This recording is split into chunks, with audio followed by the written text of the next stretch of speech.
I didn't grab the extra papers if there are any out there, but I understand Doug has one. If anybody needs one. Anybody? Was there any on the table? They's all gone?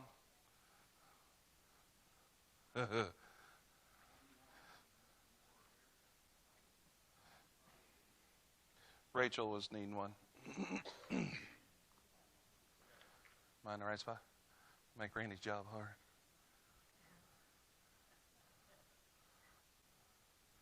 Hold still. Alrighty, good evening, everyone. We're going to jump right in tonight, and we're going to dig through this and hopefully come across some interesting discussion and thoughts. Maybe some things you haven't thought of before from a Christian perspective, because last week we engaged in the exciting topic of property, which on face value didn't seem like it would be much, but there's a lot there, right? And so I was very encouraged by that last week's discussion and how much it, when we realize, that the thing that encourages me is this. See, there's a lot of people out there today that say this is not relevant to our lives. It's just an old dusty relic book. It's Jewish fables and myths and maybe some decent guidelines in there to be nice to one another, but that's about it.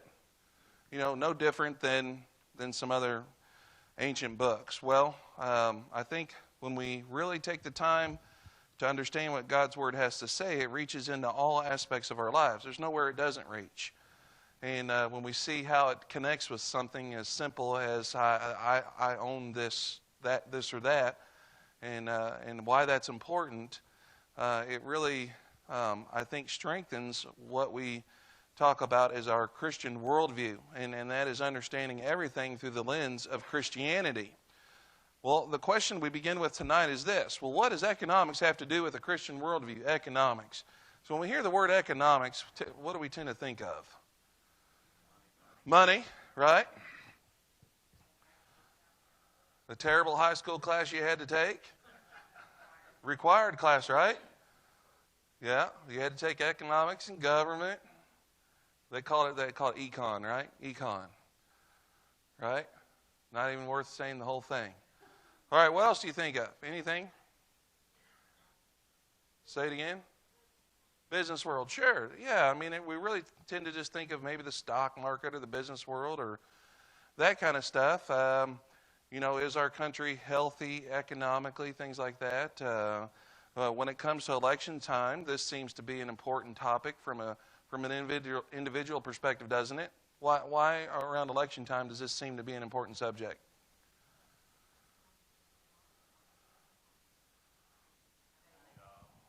Yeah, because I mean, it's when we talk about the economy, we talk about jobs, and I mean that seems to be a big topic when it comes to election cycles, right? No? Yeah, it's like the number one thing, right? What do they say people vote mainly? They vote mainly their pocketbook, their wallet, right? Well, it's more than just personal, comfort. It's our jobs, whether or not we're able to support. There's much more to this from a biblical perspective. And so we've discussed in the past topics like work, right? And how this plays in. We've discussed topics like property. And now we're going to talk about economic systems as a whole, because this is more important than we realize. And especially, this is one of those things. You guys remember that Paul Harvey clip I showed you, and he was saying, if I were the devil, I would do this, that, and the other, and how predictive that was, and you know, that was back in the mid-1960s, you know, and we're going to find tonight that the things that were written about and the study that we're going to use tonight was written in 1985. And boy, things have just escalated exponentially on these subjects. So what then would economics have to do with the Christian worldview? Do they go together? Does it matter? Yeah, we could say yes, it does, but hopefully we'll give you some tools and some specifics tonight so you can understand what the Bible teaches on this subject. Well, let me ask you this question. Why is it controversial? Why would the subject of economics be controversial? Okay, say that again. Okay, so it could be controversial because we're pulling in a Christian perspective, okay? Even if you're not a Christian, is this controversial? Okay. Oh, okay. Well, I'm sorry, I misunderstood you there. Okay, either or. You could say within Christianity, is this controversial? Is it controversial? Why? Well, let's talk from that perspective first. Why is this controversial within Christianity? Okay, talking about your pocketbook, so it's personal. We don't talk about those things. Okay, possibly. It's a broader than that. We're looking more on a umbrella level than individual. Okay, how much the government's involved in our lives? Okay, so from a Christian perspective or within the church, why is this controversial? You know, government involvement. Okay, supporting missions. Because we do support missions, some get upset. Interesting. Separation of church and state. I haven't really thought of it from that perspective. We're talking about within the church itself. So that means that the church has differing views on this. So one would say this, one would say that. Why are there differing views? Or are there? When I say church, I mean broad sense.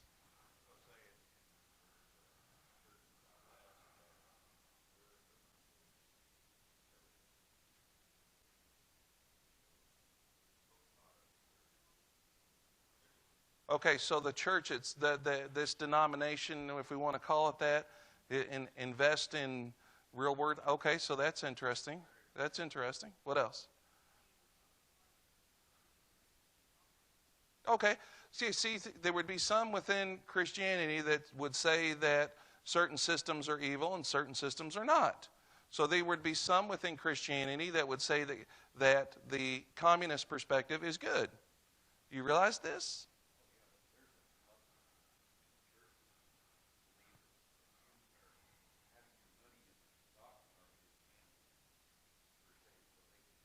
Okay. Yeah, so that's another perspective. And there's another thing too. There would some in the church that would say that capitalism is good, and there would be some that would say that capitalism is evil. And we're talking about the two main things is where we're going to lean into tonight. So even in the church itself, there's variation. I do believe that I don't know the official stance of the Catholic Church, but I think it's leaning very much towards a socialistic perspective. That would have to do a little more research on, but I do believe that that is the case. This idea of equality of income and justice, social justice when it comes to wages, these are things we're hearing more and more every day in the news. Now, even if you pull Christianity out of it, there's still very much differing viewpoints on these things. So let's talk about this a little bit. So one of the primary reasons that this is controversial is because of this concepts of love and justice. Does the concept of love get abused in our world today? Yeah. Well, justice too, right? So these concepts of love and justice, these are foundational concepts because we're trying to do away with inequality. We're trying to do away with injustices. We're trying to love everyone. Everybody needs to be treated fairly and equally. You guys familiar with this? That everybody needs to be the same. You'll see how this plays out. Now, let me ask you this question. Think about this before you answer. How would you describe our current system here today in the United States of America? How would you describe our current system? What would you term it? I mean, we have the two major things that we would understand being capitalism and socialism, right? I'm sorry? Welfare state? Capitalism? I mean, most of us would say we live in what? Capitalist society, right? It's a mixture. It's a mixture. Well, why is it a mixture? I'm sorry? Welfare? Okay. So that's a big part of it. Now, we're talking about two, that's a big part of it. There's something else that kind of plays into that when we talk about a mixed economy. Taxes, humanitarian. What's that? Healthcare. Right? Healthcare itself is trying to be, is it free market in healthcare? Is there any government regulation in healthcare? Ask a doctor. Ask a doctor if there's any government regulation in healthcare right now, or a nurse. Yeah, and in fact, from our last administration, there was a move to completely take over healthcare and make it. So we very much have a mixed economy because we do have people on both sides of this coin. Both sides of this coin. See, capitalism is the name given to the economic system with which Americans are most familiar. Socialism being the principal modern alternative. Remember, this is 1985 or earlier. Though technically a mixture of the two, our system is more capitalistic than socialistic. That is true. If you were to have it weighed out, now what's happening is that's what's attempting to happen. There's been pushback against it, and so, but it definitely is mixed. A mixture of the two, our system is more capitalistic than socialistic. We also call it the free enterprise system. This refers to freedom from government intervention. It means that the production, buying, and selling of goods are matters of industrial initiative and mutual agreement, and are not determined or regulated by the state. So, are there any government regulations as it applies to goods and services? Try opening a small business, right? And we know that in the last administration that those regulations grew exponentially, and then in the current administration, a lot of those regulations have been diminished. But there's a lot of government intervention and regulation in the buying and selling and producing of goods. See, capitalism has been under attack for over a century and a quarter, at least since Karl Marx and Friedrich Engels published the Communist Manifesto in 1848. Many nations have switched to a socialistic economic system, some voluntarily and some under the duress of communist dictatorships. Those that have not become socialistic, such as the United States, now this is funny, are under increasingly heavy pressure to do so. Oh, yes. Yes. Now, has that increased? Yeah. All you have to do is watch the debates to understand this. This pressure comes in many forms. But here we will focus only upon the so-called ethical case against capitalism. See, what has happened and is happening is that there is an ethical case that is being made against capitalism, saying that it is unethical, that it is immoral. The argument is that capitalism in and of itself is immoral. Some of those who press this argument are non-Christians, and some are Christians. Among the latter, some are liberal and some are conservative. The conservative opponents of capitalism argue that it is inconsistent with the biblical principles of love and justice. Now, what does all this have to do with Christians today? After all, what can just an average citizen do to change the economic system under which he lives? Very little, if you happen to live under a dictatorship. But if you live in a democracy where you have the opportunity to vote for those who make the laws as well as to influence their thinking, then you can definitely have a part in determining the prevailing economic system. The key issue is the role of government in controlling or regulating the economy. This is one of the main points or differences between political parties, between liberal and conservative politics, and between candidates running for public office. Some tend more towards increased government control, that is, socialism. Some are more in favor of the free enterprise or less government interference in the economy, that is, capitalism. The issue is very important to each one of us. If capitalism is inherently anti-biblical and immoral, then we should be making every effort to elect lawmakers who will change our system. We should be trying to influence the present officials toward a more socialistic stand. Okay, remember, this is if. Make sure you listen for these key words tonight, because if you don't pay attention real well, you're going to think, boy, he's making a case for socialism. Make sure you hear the words if along the way here, okay? Make sure you hear those words. See, and according to some, we should be encouraging the socialistic revolutions that are occurring in other countries, especially those in the third world. On the other hand, if capitalism is not the villain that some say it is, if it is not immoral as such, then we will probably be a bit more hesitant to join the worldwide slide toward socialism.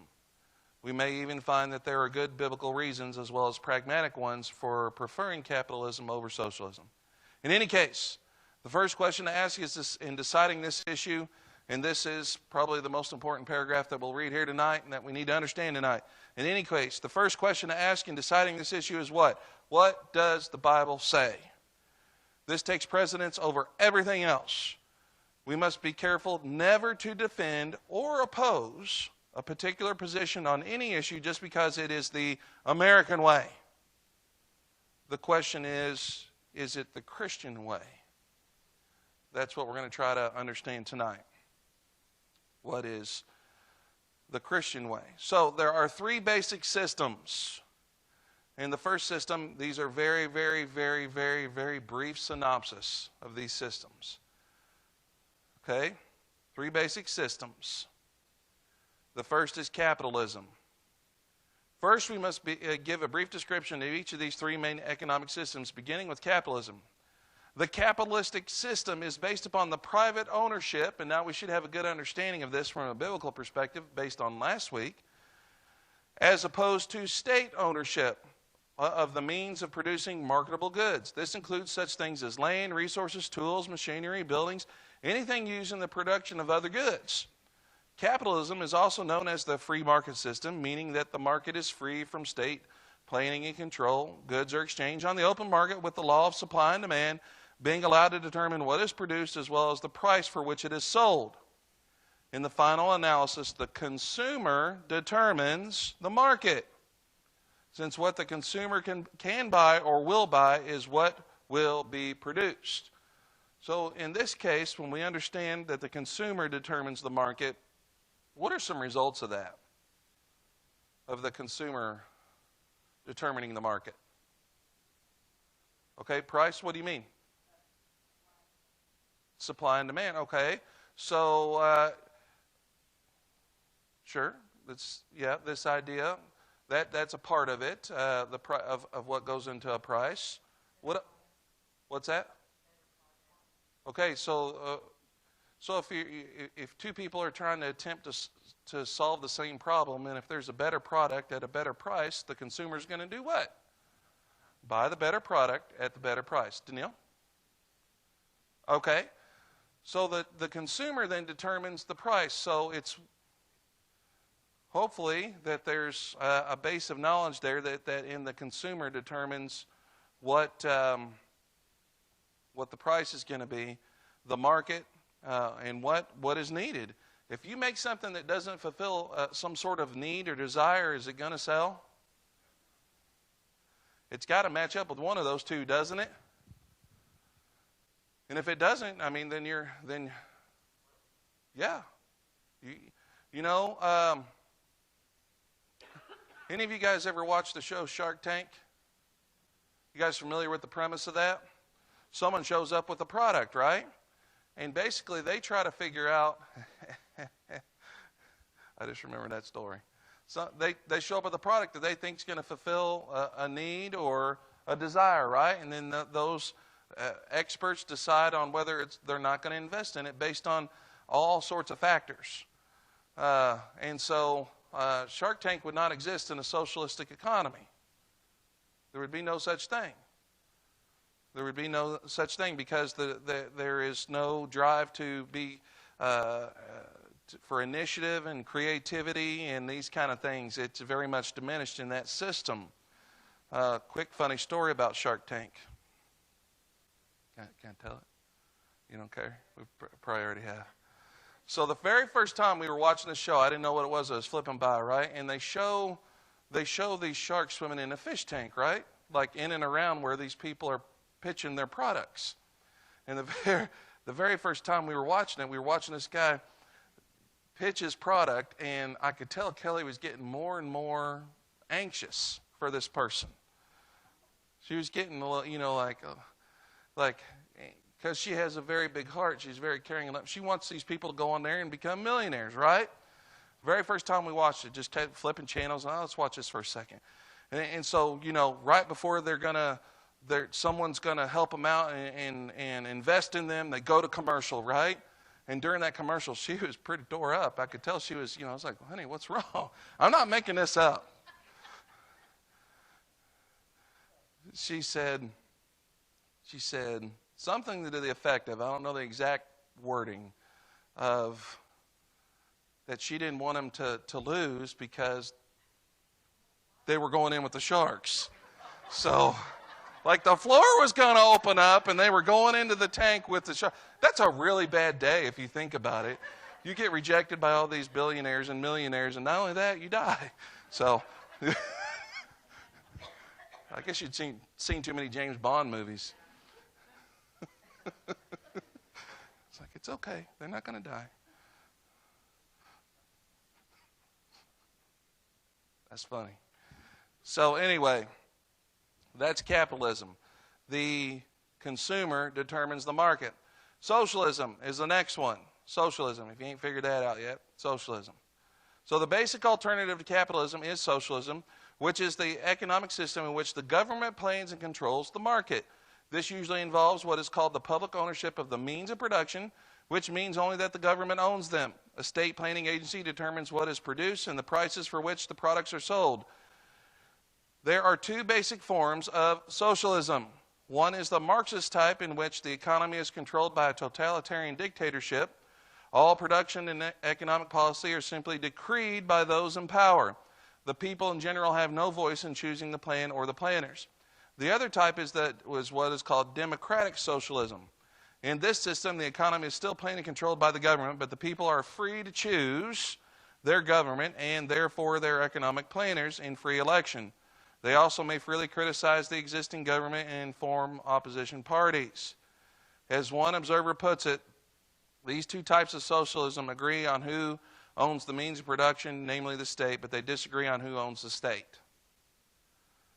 So, in today's terms, what you will hear in the news is that what they're trying to institute here is what the democratic socialism is what they're trying to institute. So we're just stating things yet not really evaluating. And then the third then is the mixed economy. The third kind of economic system is not a pure alternative to the other two, but is actually a combination of them. Thus, it is called mixed. In such a system, the means of productions are privately owned, but the government intervenes to regulate the production of goods, prices, and or the distribution of income. A mixed economy will be more like capitalism or more like socialism, depending on the degree of state intervention. But conservative parties usually argue for less control, while liberal parties demand more. This system is also known by other names, such as interventionism or social market capitalism. It is a system which actually exists to some degree in most so-called capitalist countries, including the United States. Now here's the question, does all this matter? What is at stake? For one thing, the freedom to own productive property, such as farm or grocery store or small business. For another thing, the freedom to use this property according to one's own choice. For another, the freedom to shop in stores stocked with unbelievable variety of goods in unbelievable abundance. Unbelievable, that is, to people who live in many socialist countries.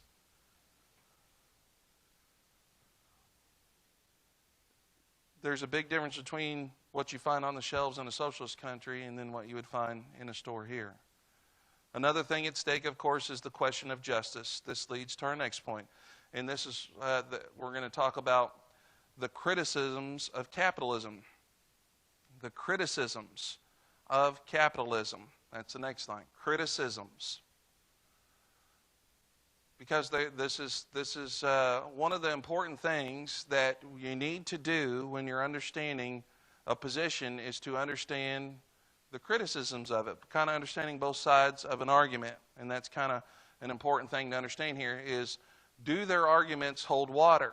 Do they have a firm foundation, or are they, as we say, straw men, that they're not really issues at all? So let's talk about the criticisms of capitalism. A fellow by the name of Michael Novak observes, quote, "Throughout the world, capitalism evokes hatred. The word is associated with selfishness, exploitation, inequality, imperialism, and war. Some critics argue that it is merely irrational. For example, that a system that as a system it is self-contradictory and unworkable. Others argue that it is absolutely wicked and inherently wrong. Here we'll be discussing only the latter type of criticism. The key word here is justice. If you hear this word of social justice and justice when it comes to economic justice, if you're not, you're going to hear these a lot in the next months. A lot. Criticism begins with the fact that capitalism allows the private ownership of means and production. This fact, it is said, leads to all sorts of violations of justice. So the private ownership of the means of production leads to injustice, is what they argue. Injustice. It causes selfishness and greed on the part of the owners, that is the capitalists, and allows them to exploit those who work for them. It leads to a state of economic inequality in which some have more than others, that is seen as unjust. The argument is that capitalism always causes such injustice. And their argument is this: only socialism can avoid it and bring true justice. That is the argument. And here's how they make their argument. They argue on the process. The process. The first aspect of capitalism that is attacked is the process by which goods are produced and sold. This process is said to be immoral because it revolves around the concept of the evil concept of profit. Just the idea of profit itself is an evil concept. No one should be earning profit. What keeps capitalism going is a profit motive, which in and of itself is immoral because it always, they say, causes exploitation and injustice. Consider the following example. Mr. C has an idea for a product that he thinks will be desirable to consumers. For example, soap that floats. That is a desirable quality of soap. If you happen to drop it, it's hard to find. If there's, water there and it floats, that's good. It's hard to get out of the bottom. So, soap that floats. He begins manufacturing and eventually owns a small factory that employs 10 workers, each of whom is paid $10,000 per year. Remember, it's 1985. Now, and this is just an example for numbers. Don't have to think, well, nobody could live on 10,000. Don't go there yet, okay? All right? Other costs, raw materials, machinery, depreciation, marketing, etc., bring the total cost for marketing 400,000 bars of soap per year to a total of $180,000. Each bar of soap sells for 50 cents, a total of $200,000. This leaves Mr. C with a net profit of $20,000. Now, according to the critic, now listen how they break this down. The process has produced injustice 3 ways. First, the capitalist has not been fair to himself. The pursuit of profit engenders selfishness and greed in his own heart, and he becomes motivated by purely selfish interests rather than love. Love. See, what the words that they talk, love and justice, those are the things that they believe are at the bottom of this. It's a perverted view of these two things, love and justice.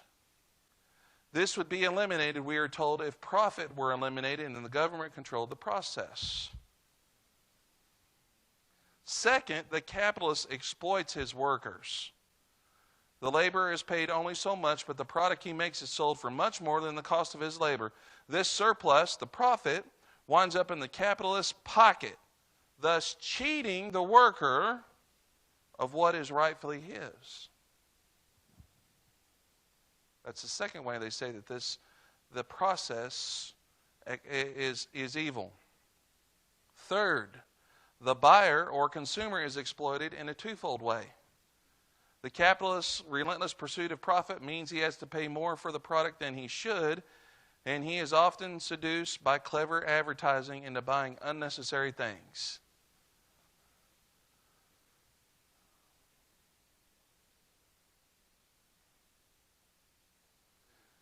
Do you guys kind of, in this argument here, do you kind of catch an undertone?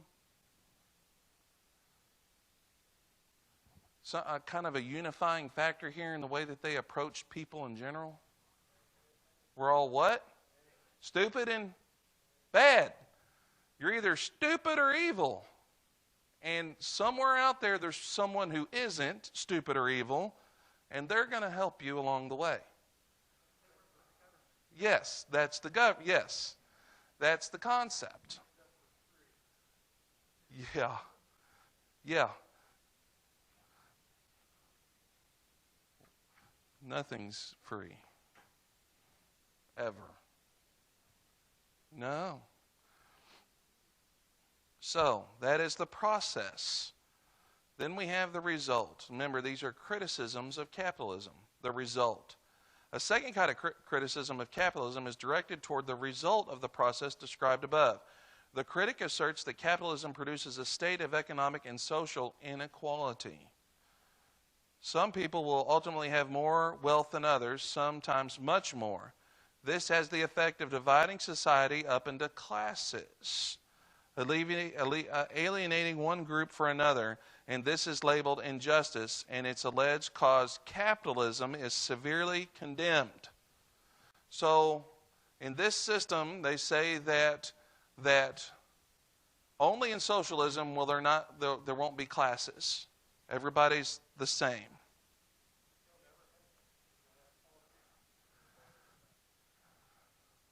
But this is what they say about capitalism, is that it creates injustice and it creates classes. It creates classes, and therefore it is evil. Yes.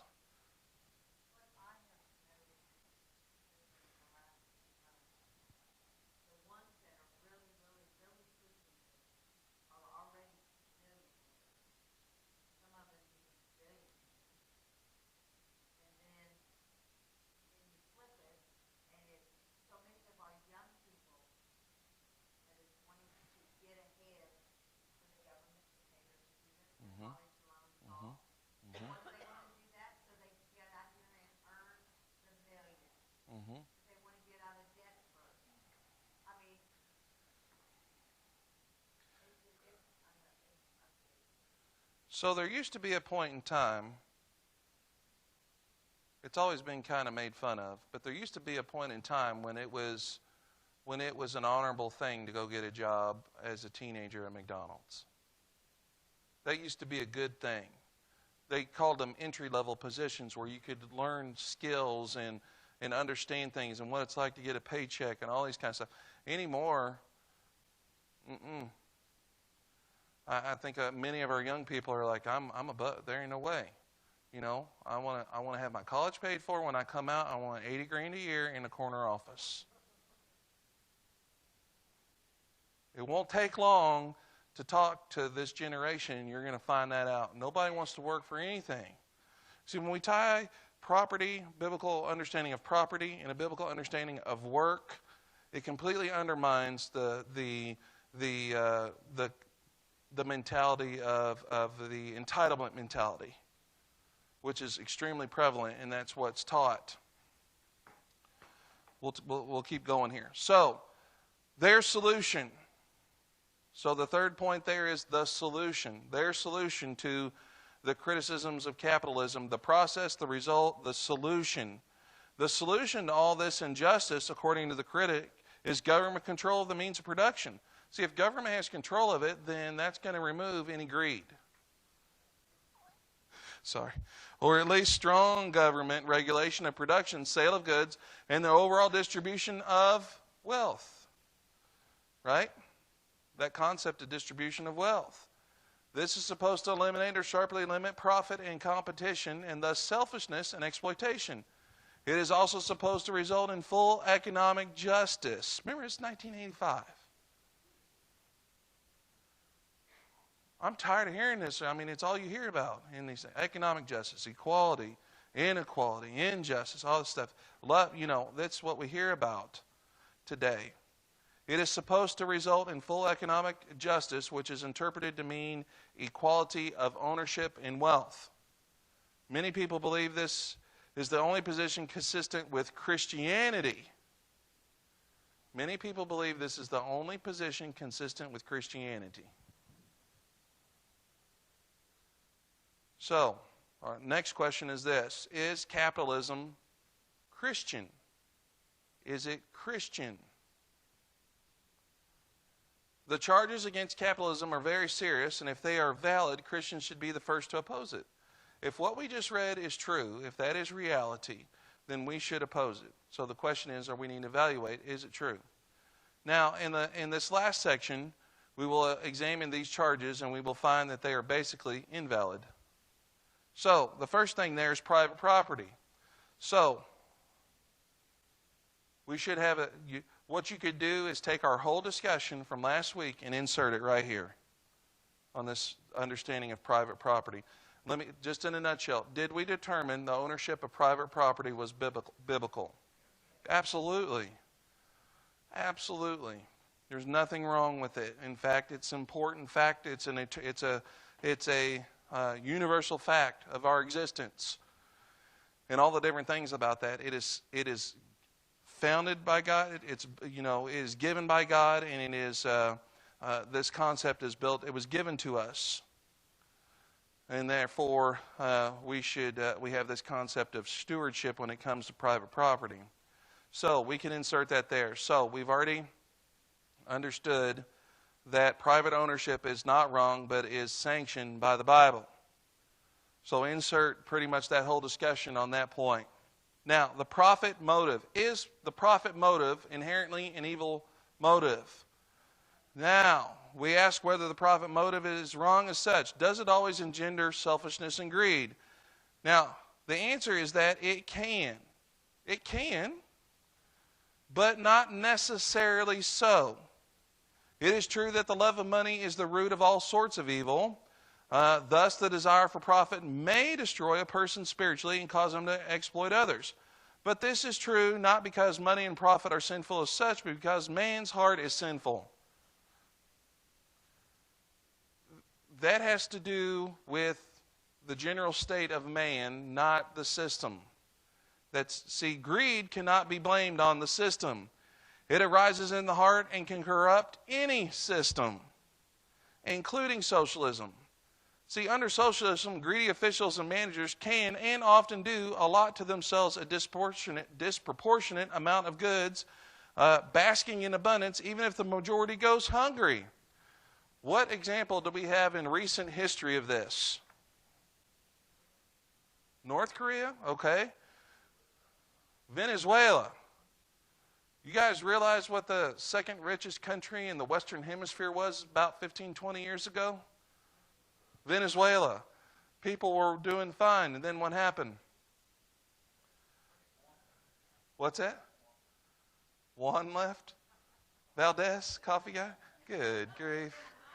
He got on his burro and got out of town, huh?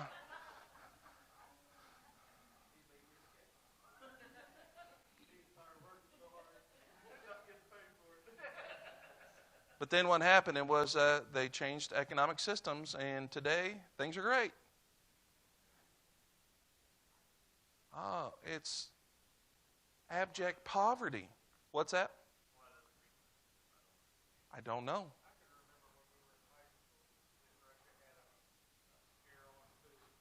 Yes. Yes. No. Yeah, I remember that vividly too. Yeah, they had lines where they had to wait for stuff like toilet paper.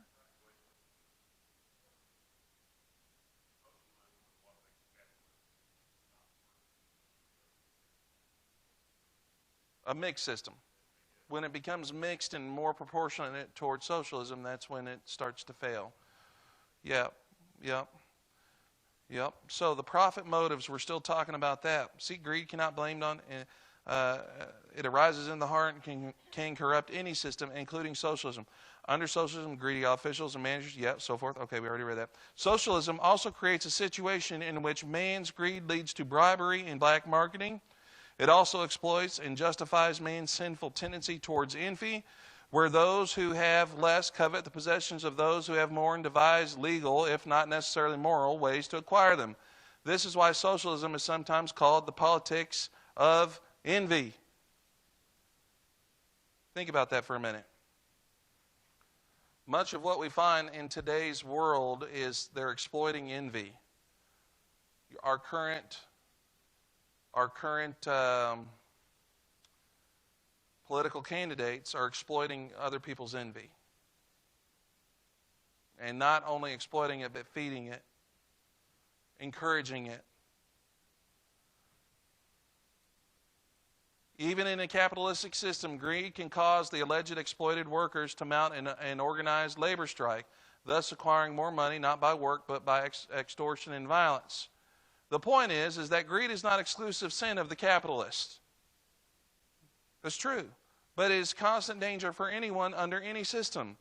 Capitalists and socialists alike must guard against it, and it must be avoided by the grace of God under either system. What about the charge that the capitalist profit robs the worker of what is rightfully his own? This idea is not taken as seriously as it once was because it is recognized that other things besides labor produce value in a product and thus account for the surplus value. So, for example, the cost and maintenance of the tools and the machinery, the cost of selling the product, compensation for the risk on the part of the owner, the co-owners, the stockholders, and the owner's own work and expertise. Of course, an owner can exploit his employees. And that happens from time to time in different places in the world. For example, as in the sweatshop conditions in many migrant labor situations. See, but this is not inherent in the system. These are abuses of the system. Now, what about the charge that the consumer is exploited? Again, it is possible, as in the case of false or manipulative advertising, or in the case of monopoly control and unchecked pricing of essential items. But again, these are not inherent in the system. Indeed, a free market system is the least exploitative of all, since its essence is totally voluntary exchange in which each person trades something of lesser value to himself for something of greater value to himself. One may say that socialism is far more guilty of exploiting the consumer, since it sets artificial prices while usually limiting the amount, variety, and quality of the goods for sale. The bottom line is this: the effect of sin on the hearts of individuals. Sinful capitalists are likely to take advantage of every opportunity to exploit others, but so are sinful socialists. Changing the system will not necessarily eliminate exploitation, since each system offers its own opportunities for injustice. The only solution is what? The only true solution would be what? Yeah, is to change the hearts of men through the gospel of Jesus Christ. That's the only thing that would truly eliminate any injustices in either system. Go ahead.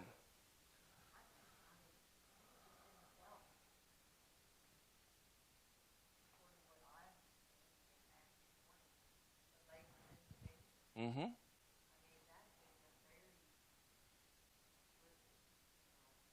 About work. Mm-hmm. Yeah, that's a parable, yes? Which one are we talking? I want to make sure we're on the same page. The one that came last and still got the same? You got to be careful with that one when it comes to, but he did speak in other things specifically about this idea of wealth. And see, the next thing we need to talk about, and we just have a few minutes here because you're right, is this idea of inequality. See, that's the thing that drives the train here. The final criticism of capitalism is that it results in an unequal distribution of wealth or property. Some, usually the capitalists, wind up with a greater share of wealth than others. What shall we say about this? First, we acknowledge that this is probably the case. Some do tend to accumulate more than others under capitalism. The line of separation does not always fall neatly between owner and worker. However, as a result of the high wages and stock ownership, many, if not most, workers enjoy a comfortable standard of living. Still, a small percentage will be living in luxury. But this also happens in socialist countries where the elite live in luxury while everyone else lives much further down the economic scale. But this is not the heart of the criticism. The socialist says not only the economic inequality results from capitalism, but also that economic inequality is wrong as such. So that the fact that there's economic inequality is immoral, it's sinful, it's wrong. See, justice demands the equal equality of ownership, according to them. And this says the Christian socialists, God demands it. Thus, capitalism must be overthrown and socialism set up in its place. See, socialism will provide equality by allowing everyone to own the means of production and by making sure no one accumulates an excessive amount of wealth via taxation and the redistribution of income. So that is the fact of where they're coming from. So the basic question here is whether economic inequality is unjust as such. And what does the Word of God have to say about this? What does the Bible say? Yeah, in essence, the Bible does not demand economic equality as a condition for justice. It doesn't. Thus, the criticism of capitalism is unfounded. See, this fact is most clearly seen in the biblical teaching on the subject of wealth. Does the Bible condemn wealth? It doesn't. What does it say about wealth? In a nutshell. Don't let it consume you. Don't abuse it. Use it for what? Use it for godly purposes. The Bible itself does not condemn wealth. Wealth is understood as referring not just to the possession of goods as such, but to the abundant amount of goods. The basic fact is that God's Word does not condemn the possession of wealth and riches, and does not demand that all wealth be redistributed until everyone has the same amount. The Bible does not say that. In the Bible, wealth is in the hands of the righteous person is seen as a blessing from God. Many times, like in the Psalms and Proverbs, Psalm 112, 1 through 3 says, "How blessed is the man who fears the Lord, who greatly delights in his commandments. His descendants will be mighty on earth. The generation of the upright will be blessed. Wealth and riches are in his house, and his righteousness endures forever." The wisdom of Proverbs tells us, "Honor the Lord from your wealth, and from the first of all of your produce, so that your barns will be filled with plenty, and your vats will overflow with new wine." It is the blessing of the Lord that makes rich. How about this from Proverbs? "Adversity pursues sinners, but the righteous will be rewarded with prosperity. A good man leaves an inheritance to his children's children. The Lord blessed the steadfast Job with great wealth," right? Was Job wealthy? Oh, man. He was wealthy, then not wealthy, then wealthy, right? Let me ask you this question. Is there anybody in the Bible that was wealthy that God used for good purposes? See, if wealth was evil, he wouldn't use a wealthy person, would he?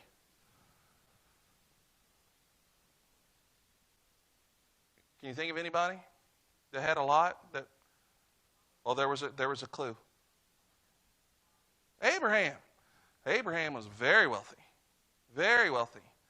And God used him for some good stuff, right? Anybody else along the line that had some stuff? Of course, yeah. What's that? Oh, yeah. Oh, yes. Nehemiah. Yeah, because he was able to, out of his own wealth, to provide meals every night for a lot of people. Matthew, the tax collector. Yep. Yeah, so wealth itself is not condemned by the Bible. It's how it is used, and is for your own glory, or your own self, or for God's glory. The tomb that Jesus was laid in, who owned that? And what is said about him? He was wealthy.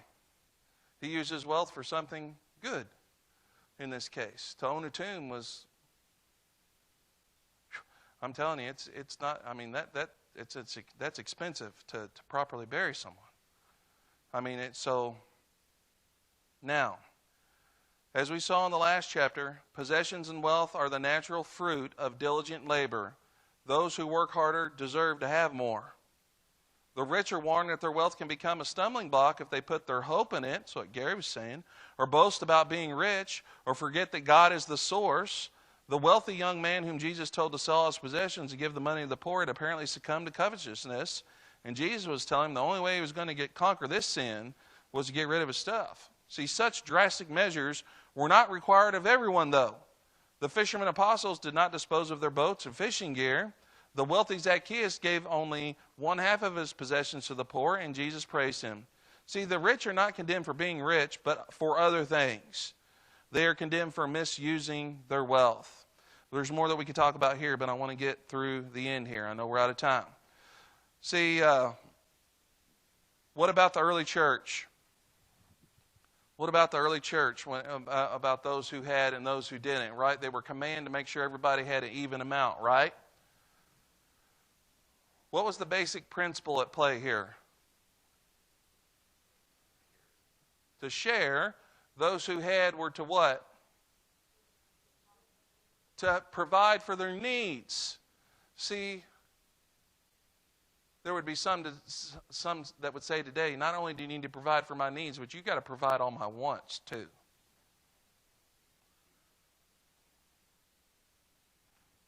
And so in the church, we're commanded to help out others as they have need, not for everything that their heart desires, but for their needs. And we do that from a willing position, we're not, it's not like it's taken from us and redistributed. We willingly give. That's the dynamic that's at play there. So, see, true biblical equality is this, is equality before the law, equality of opportunity, equality in receiving justice. No one is to receive special treatment, whether poor or rich. In Leviticus 19:15, it says, "You shall not do injustice in judgment. You shall not be partial to the poor, nor defer to the great, but you are to judge your neighbor fairly." James reminds the brethren who tend to favor the rich that they are not to make such distinctions. That's in chapter 2, 1-4. The main point is that the Bible does not equate economic equality with injustice. It assumes that there will always exist those who get along with humble means, and those who live in prosperity, as Paul put about himself, and it urges contentment while warning against covetousness. Thus, the criticism of capitalism that it results in an inequality is irrelevant. Now, is capitalism an inherently immoral system? The answer is no. Inherently immoral system. Is it a system that can be abused? Is socialism a system that can be abused? Which one lines up more with biblical principles? Just basically if we could just settle it on the idea of private property alone. The accusations against it are without force. This does not mean that it is without flaws or that it is to be identified with Christianity. It does not mean that one must favor capitalism in order to be a Christian. It simply means that capitalism is fully consistent with biblical teaching. We close this chapter by raising a few questions about socialism and justice. Those who equate the two are basically assuming that economic equality, socialism's main goal, is the essence of justice. We have seen that this is not the case. Thus, even if socialism achieves its goal, it does not necessarily achieve justice. And I want to go back to this idea, this concept that's the only thing that truly should be equal is equal of opportunity. Everybody should have equal opportunity to achieve the same things. It's up to you whether or not you're going to achieve it or not.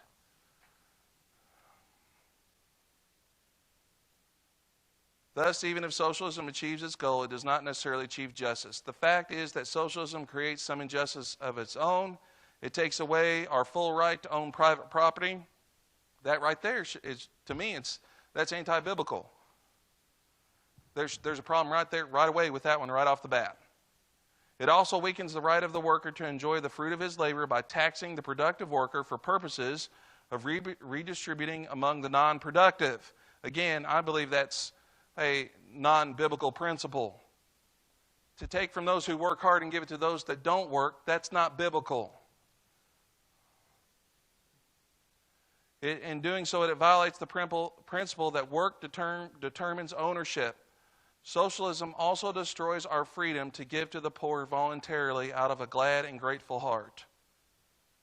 All of this is done through state intervention, which puts the government in the role of a violator of rights rather than a defender of rights. And that is Economics 101.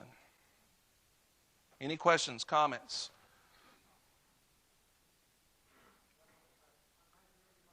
'85.